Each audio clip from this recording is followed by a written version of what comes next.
I know I did that video about some signs and symptoms of eating disorders that may go unnoticed, but what I wanted to actually talk about to tack on to that a little bit is orthorexia. So orthorexia is actually an obsession with eating healthy. Now, I have to say, it's not actually in the DSM-5, which is the Diagnostic and Statistics Manual for how you diagnose eating disorders, but it is recognized and has been coined as a term of disordered eating since 1998. So that was a long time ago, but more recently it has become more and more prominent, especially in the eating disorder community. And there's actually a lot of eating disorder facilities that will now treat specifically orthorexia.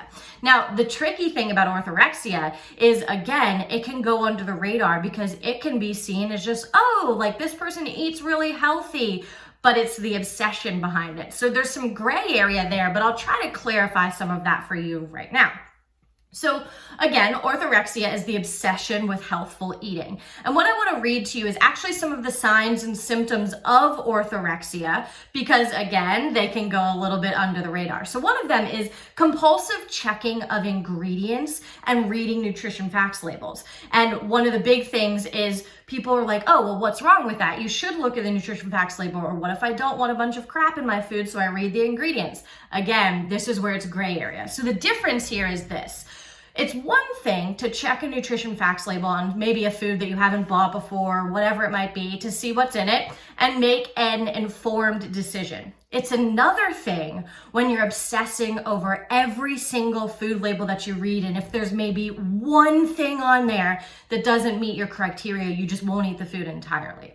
One thing that I often challenge my clients to ask themselves is, let's say you were in a bind. Let's say you were somewhere, there wasn't anything, you hadn't brought any food, there wasn't a whole lot of good options, but you were so hungry and you knew you weren't going to be able to eat for another, maybe let's say 5 hours because of who knows, right? Just pretend that that's a situation.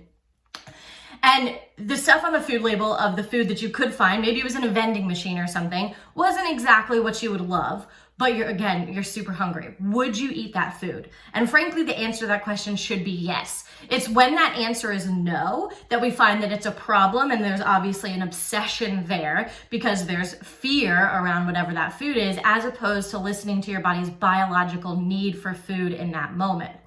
Now, again, kind of tacking onto this, another classification of orthorexia, or a symptom of it, is an inability to eat anything but a narrow group of foods that are deemed healthy or pure.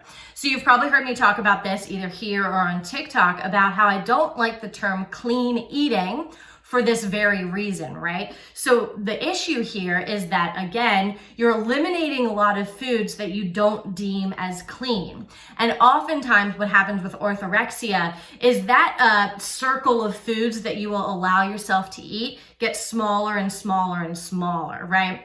I've worked with some individuals with orthorexia who won't eat fruit because there's sugar in fruit.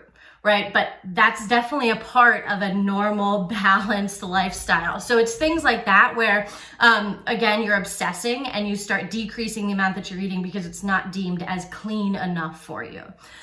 There's also, and this is an interesting one, is an unusual obsession with the health of what other people are eating. So not just what they're doing for themselves, but really involving themselves in other people's meals and be like, well, why are you eating that? What's this? That's another sign of orthorexia because they're so obsessed with like the healthiness of food that they have to see what everybody else is doing as well. The other thing, of course, and this kind of falls in with lots of different eating disorders and disordered eating, is spending a lot of time obsessing over food or thinking about food or spending all day planning meals, etc.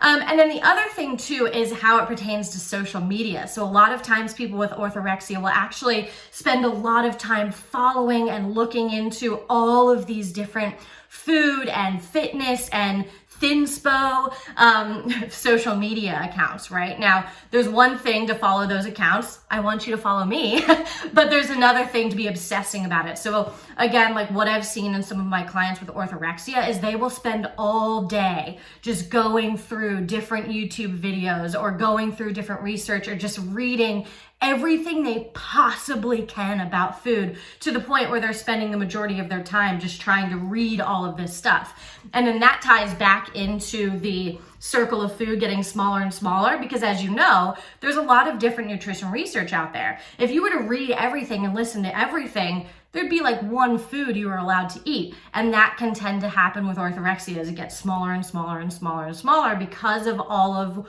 everything that they're reading and seeing, etc.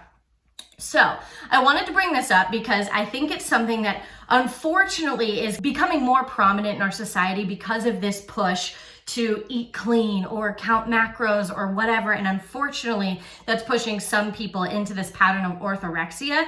And I really want us to avoid that. So how you can avoid that is actually by giving yourself some leniency, right? It's okay if there's times where you're not eating exactly what you planned, or it's okay if there's times that you eat food that's processed because it's what's around, or it was, you're really hungry and it was the only thing that you had. There's always room for some variability, and being perfect or incredibly rigid is never the way to go.